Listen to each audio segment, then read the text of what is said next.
देखिए आज अपन कक्षा 10वीं में अपने जो चैप्टर है आज कन्यादान जो चैप्टर है ऋतुराज जी ने लिखा है।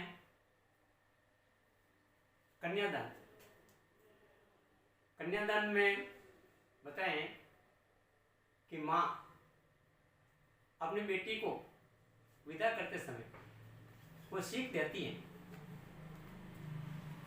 और बेटी को अपने जीवन का पूरा ज्ञान नहीं हो पाता है, तो इस कविता के माध्यम से बेटी को माँ शिक्षा दे रही है कि कितना प्रामाणिक था उसका दुख।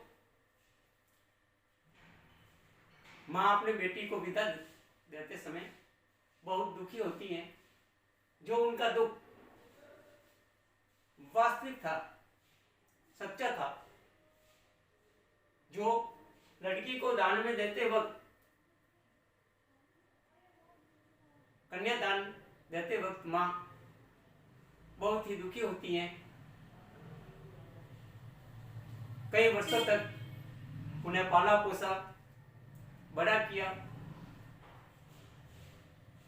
और बेटी भी माँ के साथ साथ में अपने घर का हाथ बटाती थी,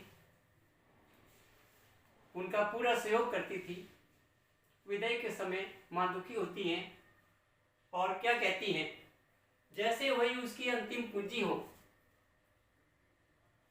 वह मन में ये सोच रही है कि मेरी बेटी मेरी आखिरी पूंजी है, अंतिम पूंजी है और वह विदा हो रही है। लेकिन उनको पूरा जीवन का सांसारिक व्यवहार का पूरा ज्ञान नहीं है। लड़की अभी सयानी नहीं थी, लड़की अभी यह समझदार नहीं हो पाई थी। वो अपने जीवन के बारे में उनका हल्का सा आभास था। अभी इतनी भोली और सरल थी लड़की अपने स्वभाव से सरल और भोली थी। उनको माँ समझा रही है कि बेटी अपने को संभल कर रहना है, अपने सरल स्वभाव में हमेशा बनाए रखना है। लेकिन उसे सुख का आभास तो होता था कि जीवन में क्या करना है, कैसे अपने को सुख प्राप्त होगा, लेकिन दुख बांटना नहीं आता था। लेकिन उनको दुख समझने के लिए उनको पूरा ज्ञान नहीं था। दुख वो पढ़ नहीं पा रही थी, दुख को अपना समझ नहीं पा रही थी। पाटिका थी वह धुंधले प्रकाश की, उनको हल्का सा आभास होता था और वह अपने बारे में कुछ विचार करने वाली थी, पढ़ने वाली थी। लेकिन वह अस्पष्ट थी, पूर्ण रूप से समझ नहीं पा रही थी। इसलिए वो कुछ तुकों और कुछ लयबद्ध पंक्तियों की, कुछ तुकों के साथ लयबद्ध पंक्तियां वो जान पाती थी। माँ अपनी बेटी को विदा करते समय बता रही है कि बेटी अपने को बहुत सचेत रहना है। आपको एक नए परिवार में सदस्यों के साथ में आप रहोगी, वहां पर किस प्रकार से आपको रहना है, क्या करना है। तो माँ क्या कह रही है, माँ ने कहा पानी में जाकर अपने चेहरे पर मत रीझना। माँ कह रही बेटी अपने सौंदर्य पर मुक्त मत होना, अपनी सुंदरता पर प्रसन्न मत होना, क्योंकि ये लोग जितने भी सांसारिक लोग हैं अपना उल्टा फायदा उठाते हैं। और माँ बेटी को बता रही है हे बेटी, आग रोटियां सेकने के लिए है, जलने के लिए नहीं।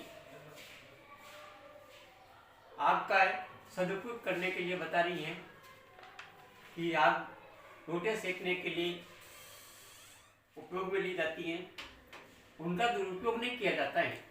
इसलिए इससे भी सचेत रहना, क्योंकि आए दिन हर परिवार, हर जगह ये आत्महत्या होती रहती हैं और आग का दुरुपयोग कर लेते हैं। तो यहाँ बताए हैं आग रोटियां सेकने के लिए, जलने के लिए नहीं है। इनका भी आपको विशेष ध्यान रखना है। वस्त्र और आभूषण शाब्दिक ब्रह्मों की तरह और अपने वस्त्रों के और आभूषण के ऊपर इतना ध्यान नहीं देना है, इसमें भ्रमित नहीं होना है, क्योंकि आजकल के लोग जो अपना आभूषणों और वस्त्रों के जो लड़कियों को अपने मोहित कर लेते हैं, उसमें अपने भ्रम में बांध लेते हैं और अपने काम में प्रताड़ित करते रहते हैं। इसलिए तुम है आभूषण और सौंदर्य के चक्कर में मत पड़ना। बंधन है स्त्री जीवन के मानने का ये जितने भी आभूषण और वस्त्र हैं, जो अपने बंधन है, गुलामी के कारण बन जाते हैं।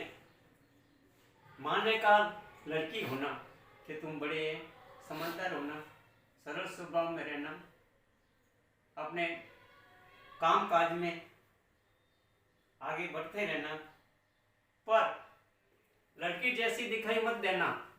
लेकिन तुम्हें अपना एक विशेष ध्यान रखना है, कायर बनकर मत रहना, क्योंकि आजकल जो लड़कियां कायर बनकर रहती हैं, लोग उनका गलत फायदा उठाते हैं, उनका शोषण किया जाता है। इसलिए आपको विशेष ध्यान रखना है कि कभी ये कायर बन के मत रहना। इस प्रकार माँ बहुत दुखी होती हैं और अपनी बेटी को अंतिम पूंजी बताती हैं, क्योंकि वो सदैव अपने से वो अलग होकर दूसरे परिवेश में बदल रही है। तो देखिए, इसमें माँ है अपने बेटी को शिक्षा दे रही है और सभी जितने भी जो महिलाएं हैं, लड़कियां हैं, उनको जागरूक करने के लिए यहाँ ऋतुराज जी कवि इस कन्यादान के पाठ से सबको ये प्रेरणा दे रहे हैं कि सभी ये सबल रहे, संगठित रहे, बढ़ चढ़कर कार्य करें, लेकिन कायर बनकर नहीं रहे और वस्त्र और आभूषणों के भ्रम में न पड़े। तो आप इसमें शब्दार्थ भी दिए हुए हैं, शब्दार्थ भी आपको करने हैं और इनके जो प्रश्न उत्तर हैं वो भी आगे से आपको करवाएंगे।